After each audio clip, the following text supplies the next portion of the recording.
Di sebuah kampung yang terpencil, tinggallah sepasang suami isteri bersama 8 orang anaknya. Namun, 2 daripada anak mereka dilahirkan tidak sempurna. Anak yang kelima dilahirkan pekak, manakala anak yang keenam pula buta. Mereka diberi nama Ngombang dan Aluk. Ngombang dan Aluk tidak pernah diberikan perhatian oleh ibu dan ayah mereka. Mereka juga tidak diberi makan dan minum seperti adik-beradik mereka yang lain. Kehidupan mereka sering dipinggirkan.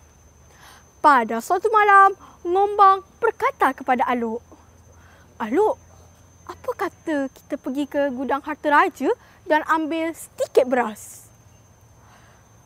"Kau nak mencuri ke, Ngombang? Tak takut kalau kena tangkap?" Ngombang tersenyum. "Kita cuba dulu. Tak cuba, tak tahu kan?" Aluk pun terus bersetuju. Lalu mereka berdua mendayung perahu menuju ke istana. Sampai di gudang harta raja, mereka mengambil sedikit beras dan terus pulang balik. Namun, ketika mereka sedang mendayung perahu dalam perjalanan pulang balik, perahu mereka tidak bergerak. Rupa-rupanya, perahu mereka terikat pada tiang. Ngombang marah dan berkata, "Aluk, kenapa kau tak lepaskan tali tu?" "Manalah aku tahu," jawab Aluk. "Kalau begitu, lepaskan saja," Ngombang membalas. Mereka berdua bertengkar sesama sendiri. Tiba-tiba mereka terdengar suara pengawal. Ngombang dan Aluk yang terdengar suara pengawal panik dan segera terjun ke dalam sungai berenang meninggalkan kuning beras di dalam perahu. Namun mereka tidak serik. Keesokan malamnya mereka merancang untuk mencuri kambing. Ngombang menolaknya dan menyuruh Aluk menariknya. Akan tetapi, kambing itu tidak bergerak. Rupa-rupanya, kambing itu adalah seekor harimau. Ngombang menjerit dan berkata, "Aluk, itu bukan kambing, tapi harimau." "Kenapa kau tak bagi tahu?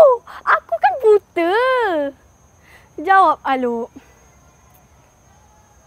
Keesokan malamnya, mereka nekat mahu menculik raja. Ngombang berada di sebelah kanan tangga dan Aluk di sebelah kiri.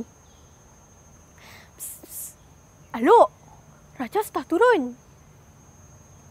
Tanpa membuang masa, Aluk terus melepaskan tumbukan.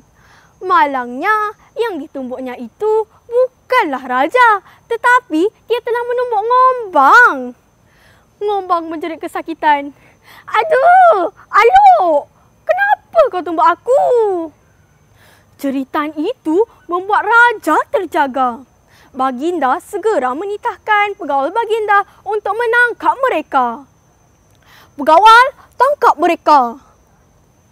Ngombang dan Aluk ditangkap dan dimasukkan ke dalam penjara. Sebenarnya, 2 beradik itu tidak mahu menyusahkan sesiapa pun. Mereka cuma mahu menyelamatkan perut mereka yang sering kelaparan. Akan tetapi, mereka memilih cara yang salah. Tidak lama kemudian, ibu bapa mereka datang memohon ampun kepada raja. Raja yang bijaksana pun membebaskan Ngombang dan Aluk dan mengingati mereka agar tidak mengulangi kesilapan yang sama.